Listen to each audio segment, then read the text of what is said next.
20,000 লোকক ক্ষতি কৰি 18,000 বিঘা মাটিত কিয় সৌৰ প্ৰকল্প কাৰ্বি আংলঙৰ সৌৰ প্ৰকল্প বাতিলৰ দাবী তুংগত প্ৰবল আন্দোলনৰ পাছত পুঁজি বন্ধ কৰিলে এছিয়ান ডেভেলপমেণ্ট বেংকে কাৰ্বি আংলঙৰ সৌৰ প্ৰকল্প সন্দৰ্ভত এছিয়ান ডেভেলপমেণ্ট বেংকক ভুল তথ্য দিয়াৰ অভিযোগ চৰকাৰৰ বিৰুদ্ধে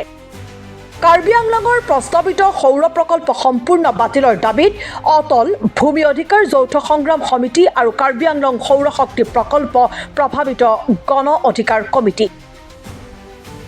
ইতিমধ্যে অসম চৰকাৰ কেন্দ্ৰীয় চৰকাৰ আৰু এছিয়ান ডেভেলপমেণ্ট বেংকৰ সহযোগত 18,000 বিঘা ভূমিত স্থাপন হ'ব লগা প্ৰকল্পটোৱে 20,000 লোকক প্ৰভাৱিত কৰিব বুলি দাবী কৰি প্ৰবল আন্দোলন গঢ়ি তুলিছে সংগঠন দুটাই এনে আন্দোলনৰ প্ৰেক্ষাপটত ইতিমধ্যে 4,000 কোটি টকাৰ পুঁজি বাতিল কৰিছে এছিয়ান ডেভেলপমেণ্ট বেংকে তুলিৰাম ৰংহাং নেতৃত্বাধীন কাৰ্বি আংলং অটোনমাছ কাউন্সিলৰ যি ক্ষমতাত থকা সকলক আমি জনাই দিব খোজোঁ যে আম্বানী আদানী বা অন্য যিয়েই নহওক তেওঁলোকৰ স্বাৰ্থত অসমৰ খিলঞ্জীয়া থলুৱা মানুহৰ ভৱিষ্যতক বন্ধকত ৰখা কাৰ্য কোনো কাৰণে সহ্য কৰা নহ'ব তাৰ বিৰুদ্ধে অসমৰ প্ৰান্তে প্ৰান্তে আজি যি সংগ্ৰাম গঢ়ি উঠিছে এই সংগ্ৰামক শক্তিশালী কৰা হ'ব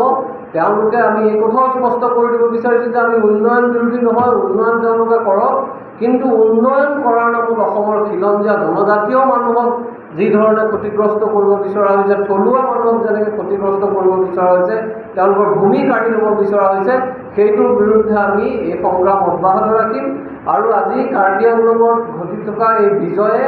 এই আমাৰ এই আন্দোলনক শক্তি দিছে আমি একে সময়তে প্ৰত্যেকটো ৰাজনৈতিক দল সকলোকে আহ্বান জনাম যে অসমৰ খিলঞ্জীয়া মানুহৰ বিৰুদ্ধে যি ষড়যন্ত্ৰ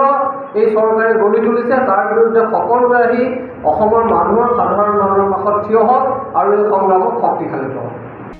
ইফালে সৌৰ প্ৰকল্পটো সম্পূৰ্ণৰূপে বাতিলৰ দাবী তুলি জন ইংটি কাঠাৰৰ বক্তব্য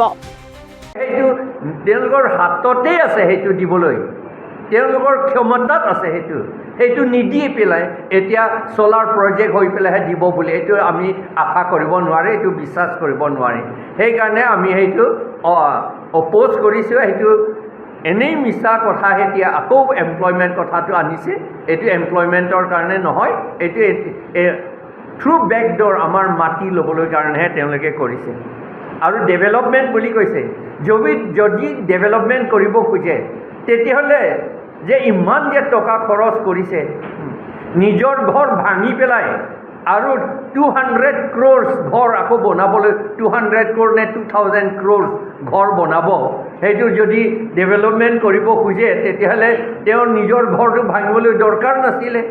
ইমান ধুনীয়া ঘৰ নতুন ঘৰটোকে ভাঙি পেলাই আকৌ 2,000 crores নে 200 crores ঘৰ আকৌ বনাই আছে এতিয়া নবনালেহেঁতেন যদি ডেভেলপমেণ্ট যদি কৰিব খোজে এতিয়া কাৰ্বি আংলঙৰ সৌৰ প্ৰকল্প সম্পূৰ্ণৰূপে বাতিলৰ দাবীত প্ৰবল আন্দোলনৰো হুংকাৰ সংগঠন দুটাৰ আমি গম পাইছোঁ ইতিমধ্যে হয়তো নিশ্চিতৰূপে আমাৰ ভাৰত চৰকাৰ বা অসমৰ আটাইতকৈ প্ৰিয় পাত্ৰ তেখেতসকলৰ আদানী বা আম্বানী হ'ব পাৰে আমাৰ নামত ধাৰ ল'ব আমাক ধ্বংস কৰিব তাৰপিছত মুনাফা কমাবৰ কাৰণে এটা ব্যক্তিগত কোম্পানীক গতাই দিব যদি সৎসাহস আছে আৰু সদিচ্ছা আছে অসম চৰকাৰক আমি কৈছোঁ জনগণৰ লগত এতিয়া প্ৰকৃতাৰ্থত অসমক ভাল পোৱা বহু মানুহ আছে তেখেতসকলৰ লগত আলোচনা কৰি অসমৰ ডেভেলপমেণ্ট মডেল কি হ'ব আপোনালোকে ছাষ্টেইনেবল মডেল কি হ'ব তাৰ এটা ৰোড মেপ তৈয়াৰী কৰক তাত প্ৰতিজন অসমীয়াৰ কথা থাকিব অধিকাৰৰ কথা থাকিব য'ত ইচ্ছা তাতে মাটি লয় অমিত শ্বাহ জয় শ্বাহ বা আদানী আম্বানীক গতাই দিয়াটো কোনো কাৰণতে প্ৰকৃত অসমীয়াই মানি ল'ব নোৱাৰে প্ৰকৃত জনজাতীয় মানুহে মানি ল'ব নোৱাৰে তাৰ লগতে আৰু এটা আমি বিশেষ কথা আজি ক'ব বিচাৰোঁ এতিয়া কাৰ্বি আংলঙত আমি দেখা পাইছোঁ যে যেতিয়াই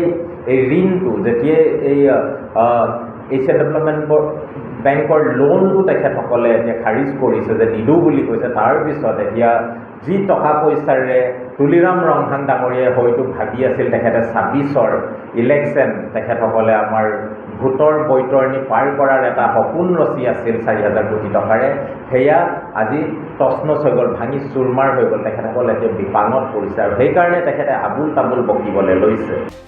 নিউজ ডেস্ক ৰিপৰ্ট দি ক্ৰছ কাৰেণ্ট